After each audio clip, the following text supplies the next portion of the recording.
Good evening. I'd like to call the Upper Darby Township Planning Commission meeting to order for June. This evening, we're having some power issues in the township. The building is operating on backup generator at the moment, so we don't have a live video stream. We have just an audio stream. So to that end, instead of me just kind of doing the quickie roll call I usually do, since people can't see us, for roll call tonight, if we wouldn't mind saying your name and that you're present, and we'll just go right down the line. We can start with Cassandra. Cassandra Hayes, present and accounted for. Steve Brittil, present. Debbie Nifong, present. Jeff Roken, present.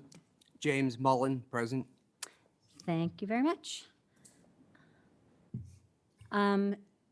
We don't have the meeting, we don't have anything printed tonight, so hopefully you get a chance to look at the meeting minutes. Are there any additions, changes, corrections? No, make Motion it. to approve? Motion. Second? Second. All in favor? Aye. We have no communications or bills to worry about tonight, so we can move right into our reviews. We have one group, one project presenting tonight. We have people from Drexel Line here to talk about a change to the plan.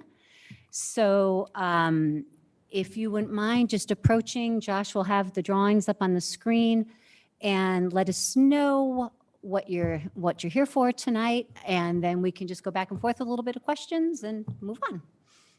Thank you Great. very much. So thank you very much. My name's Mark D'Amico. I'm an attorney in media and have had the privilege of representing MCB on this project from its inception. Next to me is Drew Gorman, who's with MCB. So I'm just going to give you a couple minutes of background, and then I'm going to hand it over to Drew.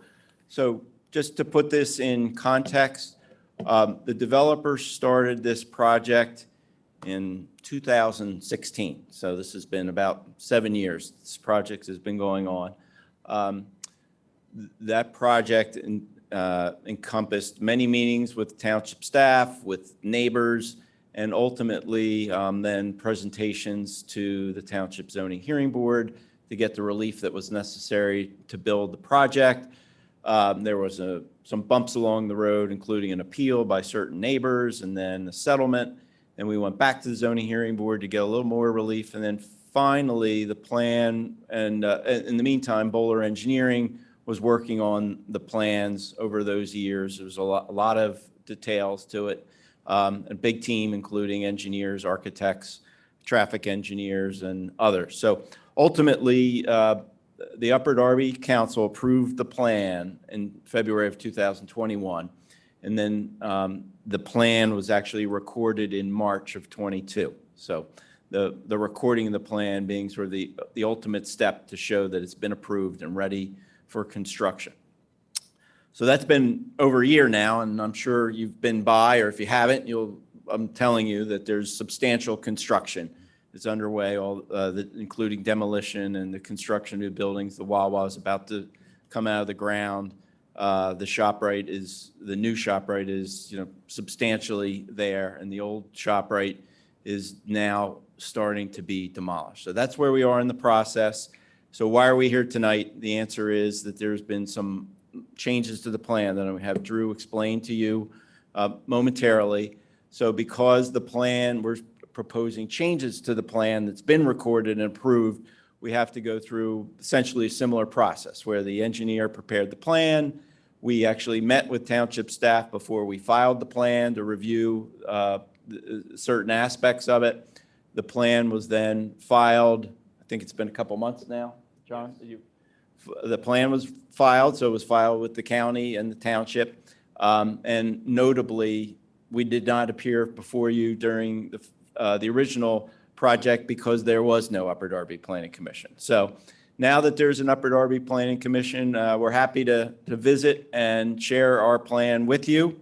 And again, to highlight the changes, and I think Drew's also going to show some renderings of some of the buildings and give you a little more of sort of the historical perspective, and then drill down into exactly why we're here tonight, which is for the bank and the change in use of the building that's on the right-hand side of the screen from an apartment building to a medical office building with parking garage. All right, thanks. Drew? Thank you, Mark, and thanks again to the Planning Commission for allowing us to show up tonight and share with you kind of an update on where we are, and then also a little bit of the background relative to the plan changes. What's up in front of you now is a plan of subdivision, and I'm going to have to tag team with my friend Josh here relative to, we'll see, Josh, we'll see how well you remember the plan since this was a couple years old. But this is the subdivision plan where we essentially re-subdivided the property into 7 distinct parcels. Parcel number 1 in the southwest quadrant, far southwest quadrant, a very tiny parcel right at the edge of where Township Line Road and the creek cross. Parcel 2, which is the Wawa facility. Parcel 3, the self-storage facility, which is located behind, to be located behind the ShopRite. Parcel 4, the PNC Bank, just north of that, up on State Road. Parcel 5, the largest parcel, the ShopRite and the shop space next to the ShopRite facing State Line Road, or State Road, I'm sorry. And then the last 2 parcels, 6 and 7, being the subject of the modifications of the plan for this evening. That's the subdivision plan. Josh, why don't we jump down to the next one, which is the previously approved plan. And you can see that everything on the plan that from lot 5 over to lot 1, State Line, where Township Line Road and Darby Creek meet, all of that has stayed the same. This plan was one that we shared with the council to show pedestrian connectivity in the old plan. This was approved for up to 190 multifamily market rate apartment units.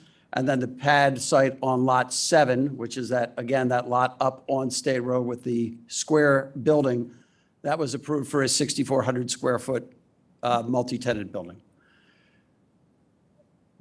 I think well, let's go back, just stay with that plan for 1 second.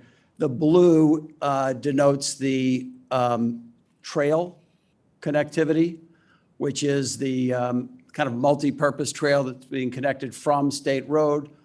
The section that runs back towards the corner of the property, towards Darby and Creek and Township Line Road, that's where the sort of community garden area is.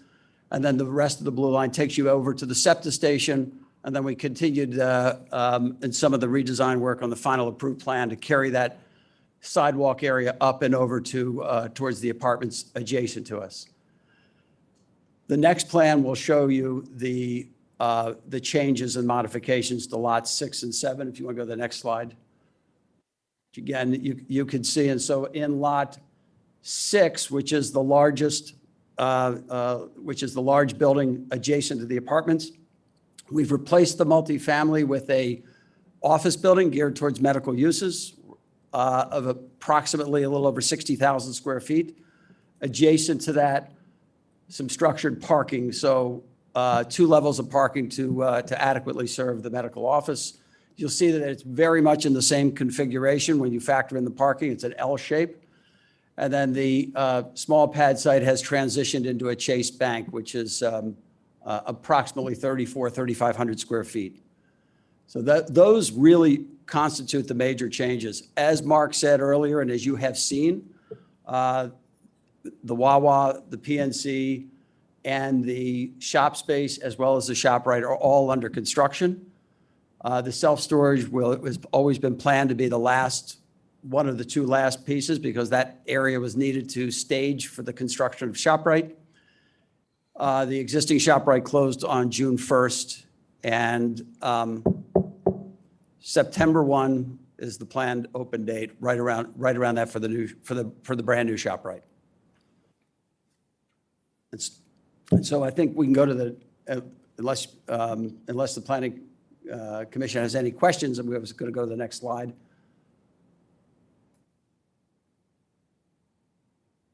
These are renderings of the existing and already approved ShopRite. This is a rendering of the shop space adjacent to the ShopRite, the previously approved and now under construction Wawa, the future self-storage, and then the last, if we go to the last 2, this is a rendering of the office building. Again, trying to tie in effectively with the somewhat contemporary portions of the ShopRite design. Layouts of the both the garage levels and first, second, third floor of that building. And then lastly, the plan of the former, this is the former pad site plan, and this is the revision with the Chase Bank. And then lastly, the Chase elevations, again, tying in both in palette and materials with the existing retail and ShopRite. So we've tried to theme as much as we can off of the, obviously, the dominant 72,000 square foot ShopRite building. Those last two are just if we need some references later. Josh? So with that, Mike, I don't know if you had, if you wanted to add anything to this. We obviously have, I'm not sure if we have I think you did a great job describing the project and what's proposed and what already was approved. We prepared a review, we updated our review letter. A lot of our review letter includes a lot of the history of the project. There's a lot of items of variances they already received, waivers they obtained, some of the zoning decision comments that were in there, which all, if you're familiar with my letters, anything underlined is something they need to address. Anything not underlined would mean it's already approved. We keep those, there's nothing to address. So we keep those comments in there. It looks like a long letter. It's a 12-page letter, but we keep them in there just so we always, whenever there's a change, we look back and we say, okay, they got this variance. Are they still meeting that variance? They got this zoning decision. Are they still meeting that zoning decision? So essentially, from my standpoint, from the engineering, they're not asking for any waivers, and they, my comments are technical in nature, which typically I would just work out with the engineer. So that's kind of a summary of my letter, and I thought you did a great job with the background. and we're happy to hit anything in particular there are questions on. And we have John Hornick and Corey Christian from Bowler, Frank Falzone from TPD, as well as Mark D'Amico, who's here, I think, every other week. So So we can open up to questions now. So I guess you can have on my face. So what's new? The medical office building? the office building and the formalization of what that pad site will be. So the Chase Bank and the office building is lots 6 for the office building, lot 7 for the Chase Bank. And what were those buildings you said it ties in? I didn't see it looking anything like ShopRite. ShopRite's very angular and geometric looking. What I just saw just was like a couple pieces of boxes or something. Didn't look anything like ShopRite. I didn't know how you tied the two in. We But tied, what- we what's tied your- the bank, so the bank, Chase Bank, has somewhat of a prototypical design that they utilize. Obviously, they're a national player, so what we did there was we asked them to use a palette of colors and material, and there's actually, they've agreed to incorporate some of the wood features into the design. So this is really playing in the color palette of the ShopRite, as opposed to Chase Bank's other kind of very beige prototype that you might have seen around. This is picking up some of the grays and some of the stone, and some of the wood features will be articulated in this elevation as well. So this is new, what you're showing us right here. This is new. So how about like trees and plants, or how far back from the parking will it be? And what will be? We go to the parking. Let's go with, I think, Josh, if we go down to the 3rd or 4th plan from the bottom. And why don't you jump up one slide to slide 13, which shows the previously approved plan. So you'll see the setback from State Road on, this is the previously approved plan. And now if we jump down, this is setback at about the same, if not greater distance from State. There's landscaping, obviously buffering all sides as well on this. And John, if you wanted to address any of the setback or other questions?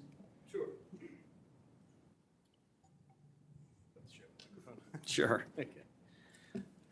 So yes, in general, we tried to, with the Chase Bank and the medical office, be as consistent as possible with what was already approved. So the landscaping is going to be very similar to what was previously proposed and approved for both areas. Same with things like stormwater management, where the piping goes, what basins control it, et cetera, et cetera. So we basically put together a plan that complies with all the zoning, doesn't exacerbate any previously granted relief. We're within all of those same constraints with respect to setbacks, building coverage, parking, and impervious surface, and that sort of thing, in a nutshell. Sorry. Oh, go ahead. Tony. So with the main change being from essentially a residential building, 24/7 activated, to an office building that will close at 6 p.m., it's, the space is going to have a different feel to it. And there's pluses and minuses to both of those. And I'm sure, obviously, you've already done your numbers. You're not going to do a project that doesn't succeed financially. But with us hearing so much these days about how it's hard to fill office space and rents are very high because there's not enough housing on the market, what in your plan caused you to start to sway away from the residential and towards office? Interestingly enough, the first plan that was ever proffered for Drexeline actually included both uses. There was a medical office component that was originally designed to locate above the small shop retail, adjacent to the ShopRite, with its parking underneath the ShopRite. After extensive geotech studies and after looking at the cost of constructing underground parking where I know we're in I call this sort of an urban suburban area and in this part of Upper Darby, you're closer to Springfield. Unfortunately, you can't charge for parking there. So the cost of actually constructing that ShopRite became prohibited over top of a garage. So we kept the multifamily use for a long time, and then we started to gauge interest from, it's very interesting how especially medical office works. They take forever to make a decision. We had been originally working with Crozier on this property many years ago. Obviously, we've all read what happened to Crozier. As we were entering into the final approvals here, we had made a decision that probably, since you can't accommodate the parking needs under the ShopRite, will transition to more multifamily. As you could expect, I always joke that I choose the wrong toll lane. And so as we were coming out of the approvals and entering into the ground, we started to get a bunch of calls for interest in medical office and office in general, mostly medical of nature. So we started to study that and looked at the cost of construction for multifamily. We looked at the cost of construction for medical office. We looked at the dynamics of both. And you're right, they both have, in a perfect world, you'd accommodate both of them on site. In choosing one or the other, the dynamics of especially medical office, which actually behaves in much of the same way as retail. People use it the same way. They need parking. They need to be legible, convenient, and it has become one of the kind of surrogate retail uses that where all of the providers have looked to locate off campus, off hospital campus, to get closer to the customer and serve them in a different way. And so that it's really less about picking one as opposed to going back to some of the original design intent of the center. And is there something about the building that makes it medical? I think medical is Your good. first tenant kind of denotes that. It doesn't have to be 100% medical, and a lot of the medical uses incorporate administrative offices as well as patient care. So, but there's nothing specific about the design of this building that says, oh, it's not a hospital, for example, that has a very specific use. Okay. It's a general office that is skewed towards medical users or caters to a medical user. Which has its plus that you can't do well, you can to some extent, but you have to come on site for medical. So there should be a need that it will always be in use and not vacant. They tend to be long-term tenancies that house in these locations. And look, they're part of systems, so it's interesting when you look around at how they make their decisions. They make it in much the same way as retailers do. Convenience of the customer, how distance between competing facilities, complementarity to other facilities, shared doctor groups, so they're making strategic and logistic decisions in much the same way retailers do. So I had just a follow-up on the same front. So if I understand sort of the timeline you went through, I guess it was originally sort of intended that this would be some sort of office, whether medical office or not. The cost of underground parking sort of might have been the impetus for the pivot into residential. Am I understanding that correctly? And Actually just available land. So Okay. there was, once you made the decision that you couldn't park effectively under the supermarket, and that has its challenges as well. I mean, generally supermarkets have a lot of underground plumbing, and so it gets a little complicated to park under them. But once you've made that decision, you're kind of running out of real estate. The site's still only 17.7 acres roughly. And so locating that last use became one of our considerations. Okay. And so I guess my question is, once it was sort of decided originally that this was going to be residential, my understanding, and you can correct me if I'm wrong, but my understanding is some of the design considerations, not just for this parcel, but for the whole project, such as the connectivity, the park that you mentioned or your colleague mentioned earlier, and the connectivity to the transit was sort of designed to serve the residential building, right? Like the occupants of that, to make traversing sort of this entire sort of group of lots more, I guess, pedestrian friendly, right? And so I guess my question is, it doesn't seem like you're scrapping any of that. So what does that serve? What purpose? No, if we're you're not, getting rid of the- we're not scrapping any of that. In fact, years ago, I was involved in a project in the late 90s over in Lawrence Park in Broomall, where we brought back then Mainline Health to the old Best Products, for all those of you old enough to remember Best Products on the upper level. And so that was kind of the first experiment with medical and seeing how it behaved. And you could watch the uses throughout the center, which ones immediately benefited. Everything from, like, the Barnes and Noble really didn't see much difference. But the Eyeglass and the TJ Maxx and some of the other stores and the supermarket got an immediate benefit. So we knew those people were moving through through the entire center. And we also knew that those people that were moving through the center were not just the customers of the medical, they were the employees as well. So in this case, we have retained those important connections to the SEPTA, because not every employee will arrive here by car. Some will be taking public transportation. We kept the strong linkage back to State Road and to the bus shelter. One of the questions was the status of the bus shelter, which will go up and, hopefully, and, timing-wise with the opening of ShopRite. But those strong linkages still exist to get customers back and forth, and in this case, employees safely over to the ShopRite or the retail, should they choose. Or even down to the trail, the SEPTA, and even if they want to, during their break, take a stroll down the trail to the, to the other end of the site. Or go to Wawa for lunch. But they work both. This is good design, whether it's multifamily, or good design, whether it's a very interactive office environment. I have a wastewater question. You had a whole agreement with the Darby Creek Authority you were allotted so many credits based on the residential usage. What's going to happen now? Can they get the credits back, or you had an agreement to pay for a lining project too, right? That's right. So we had obviously we had to pay for the credits for the multifamily.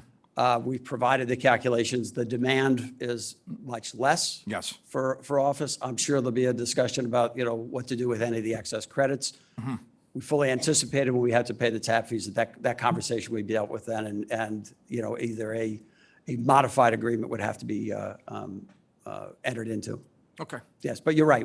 There's an excess of 37,000 gallons.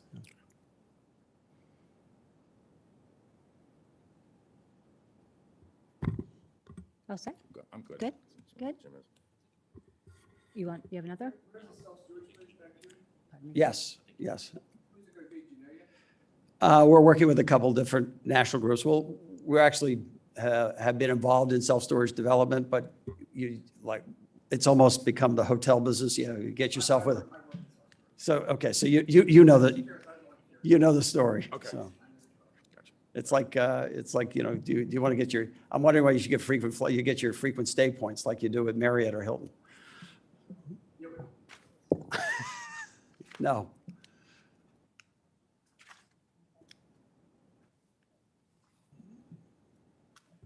Okay, is everybody good with their questions? Well, I still didn't understand what the medical office building is being constructed. Like, is it just cement front or what is it? What is it being? It's a combination of panels and glazing. This is, Look very attractive to me. well, the front is a kind of a glass, a canopy extension that's sort of built on a diagonal so that you can come from the garage and either enter directly into the lobby or walk along that front. Okay. And then, this is early on in the rendering process.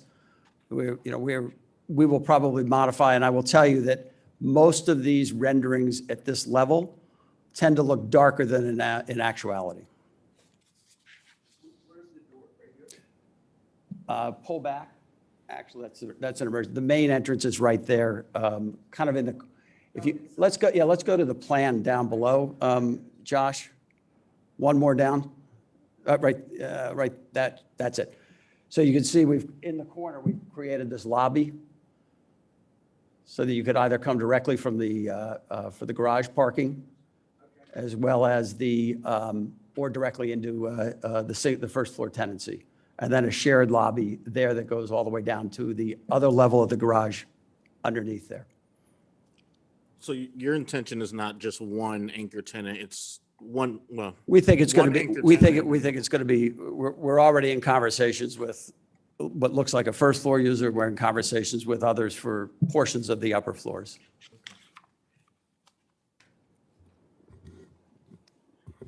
Does anybody have any further questions? Okay, any more comments from Mike? Just one question about the rendering. Can you go back, Josh, real quick? Does it show how the garage is going to look? It doesn't really, Is that Mike. going to complement? Is that going to be? Yeah, so that level, Josh, I hate to do this. You go back up to, keep going to the plan right there. And if you could blow that area up a little bit. So the garage really, and that plan's a little dated, but the garage is really, think of it as two levels. So you have a level, you remember as you get closer to the railroad tracks, your grade drops significantly. Yeah. So there's an entrance into that level from the railroad track side. This is an open deck that's at grade with the rest of the parking. I got my I got you. I got my handy pointer up here. I got you.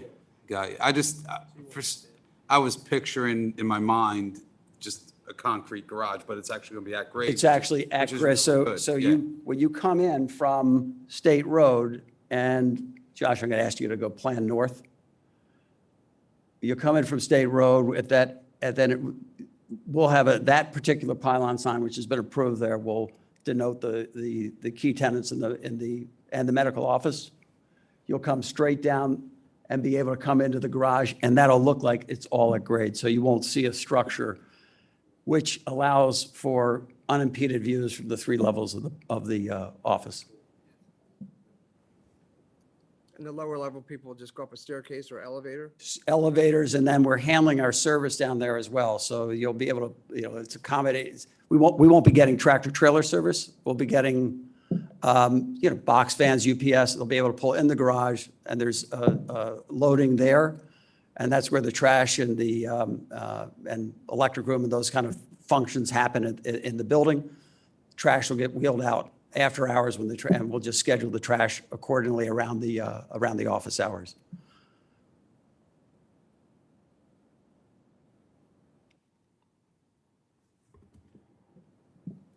Okay.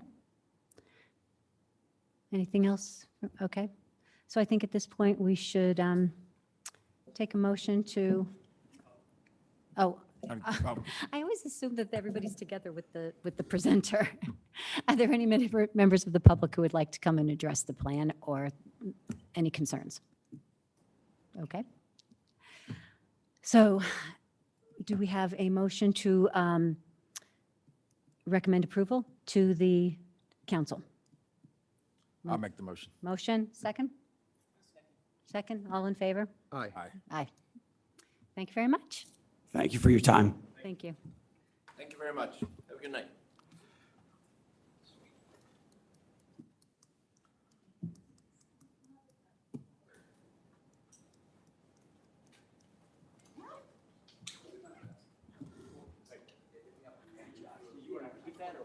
Okay, next on the agenda. Yeah.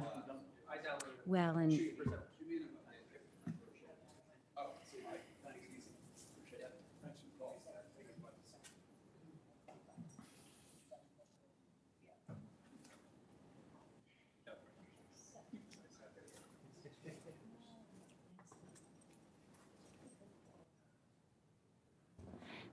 thank you, everyone. Thank you. Okay, we have no zoning to look through or address this evening. So next up, we're going to get an update on the smoke shop ordinance that L&I has been doing some background work on for us. And then we're going to talk about the art contest.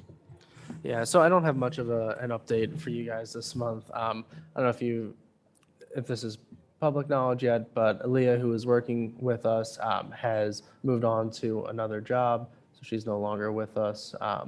So she was kind of, what was that? But it's public now. Public now. Another job, So- not with the township, right? Not with the township, but we're, very happy for her.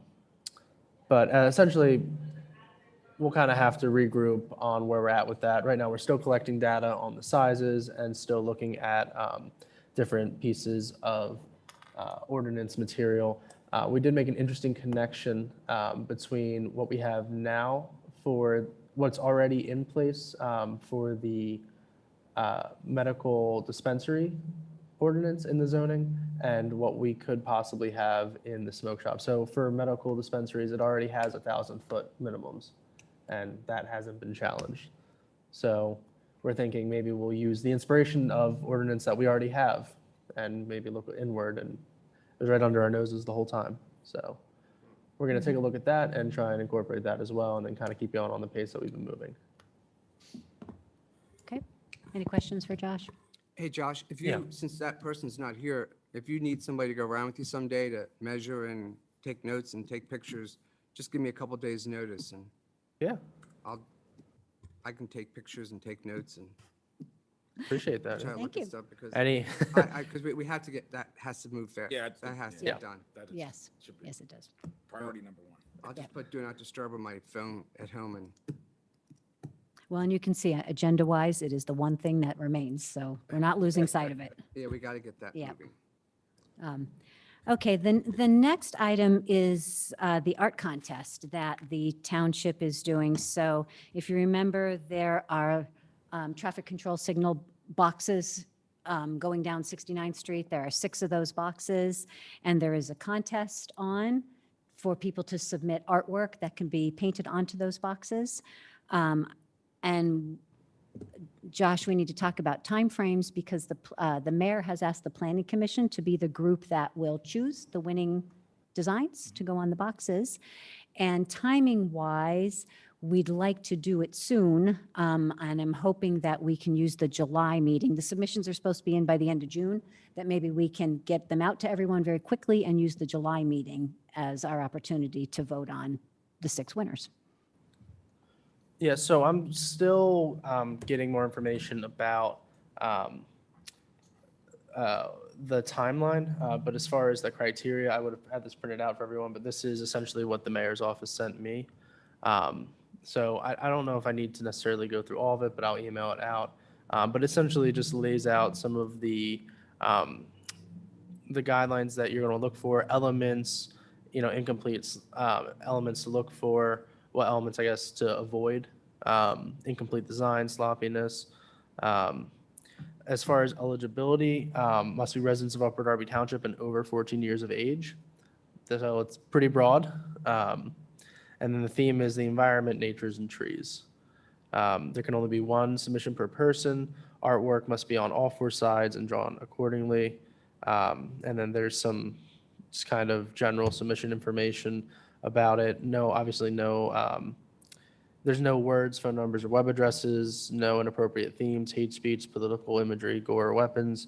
And it must be painted by November of 2023. The information's all on the website, right? I believe Did that so. say pasted or painted? Painted. Painted. Yep, it'll be directly painted. Yes. I think it's all on the website. Or pasted there. I swear I saw the word pasted. If it is, it's a typo and it's going to be painted.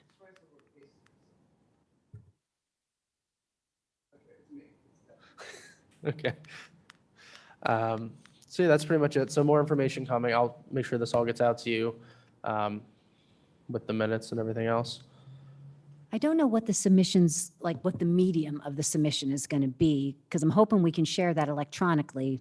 Right. So everybody has a chance to look at it before we come to the July meeting. So it looks like there will be a small writing piece as well. And I'm guessing that plus a drawing or some sort of conceptual theme there. Are we going to give them funds to purchase supplies to paint, or is it out of their pocket? So it does say I think they get there is a $1,000. built-in budget for supplies. Yeah, it's generous too. Okay. Yeah. Because that costs a lot of money for. No, they get supplies. The boxes look like? They're plain, like cabinet-y, Like- just the, Stainless steel cabinets. yeah. that- If you come to an intersection where there's a lot of traffic lights and you see that kind of plain box off to the side, that's where all the controls are. It's to make those look pretty. It's the boxes the runners usually hit because they're trying to look at the traffic and we've run right into the boxes. Now there'll be bright colors. Now that I'm all for it being bright colors, because when they're this gray and it just blurs in, I have walked into them, run into them multiple times. So anyway, so that was nice that the mayor has asked the planning commission to be the choosers. There's only six, the six on the It's pike. 6. Yeah, they come right down 69th Street. Yeah, because there's more around the township, but they Yeah, just picked those just six. to 6. start. Yep. Yep. Who knows? Goes well, maybe maybe there'll be money available to do it elsewhere. It certainly does engage people in the streets where they live and Yeah, beautiful, and people, like, I'm hoping it's going to be like a lot of high schoolers who feel like Yeah. they made something pretty and. yeah. Okay, so that is the art contest. And new business. Anybody have any new business? I'm sorry, can we go back just a second to the art thing? Mhm. Who chose the themes? I guess the mayor did. Nature, the environment, The Nature, climate. The environment. It's basically environmental, yeah. Okay. Why Right. weren't we consulted on the themes? I don't know, it's a good point. If we do spread it around the township, maybe we should talk about various themes, yeah. Is this written in stone? Oh, yeah, already? it's already out I there. think, yeah. It's I already think out it's, there. can I say something about that, Cassandra? So if we make the layout, then we're going to judge it on the ones, like if we like bright orange flowers and, geometrics, then we're going to want to give the awards to that. So if we don't have any of the selection up front, I'm just telling you this from other things I've been, right? So it's like. Group selects the topic and another group judges. It's best to keep it separate or else it becomes a very narrow focus. That's the way I understand it. All art's good. Some's better than others. That's going to be our job. Okay, no new business?